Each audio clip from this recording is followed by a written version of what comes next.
guys, what's up sa inyo? So, ngayong araw ay papasok tayo ngayon sa Dubai Port. Ayan. Dahil pang umaga tayo ngayon dito sa ngayong araw pang umaga tayo. Ayan. So medyo mainit-init na rin. Mainit-init na yung panahon dito sa Dubai. Ngayon alas 8 ng umaga. So dito kasi guys sa Dubai, hindi madali yung trabaho. Sabi kasi nila maraming gusto mag-abroad. Oo, abroad. Pag sinabing abroad, malaki ang pera, malaki ang kitaan. Pero hindi nila alam guys, dito kasi sa abroad guys, sobrang ang hirap. Lalo na dito sa Dubai. Dito guys, swerte ka na pagka nakahanap ka ng magandang trabaho. At lalo na sa sahod. Dito kasi sa Dubai, ang mga ino-order nila dito, lalo na pagka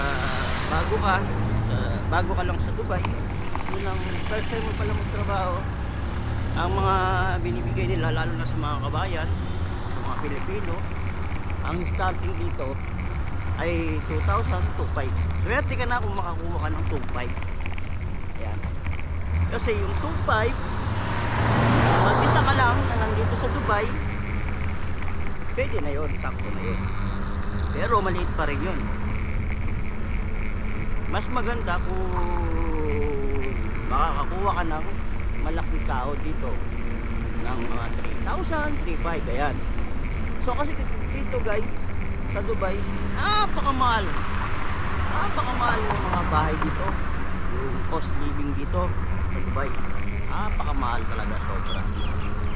Kaya lahat ng mga kababayan natin na nandito sa Dubai,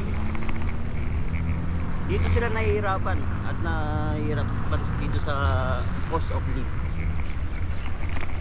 living. So sobrang mahal naman talaga, grabe.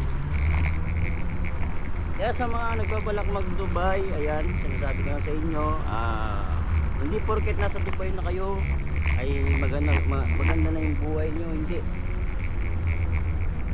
Talagang magtsatsaga ka at magpupursige ka. Kaya sa mga balak mag-Dubai, tuloy nyo lang yung pangarap nyo. Pero hindi ko sinasabing huwag kayong mag-Dubai,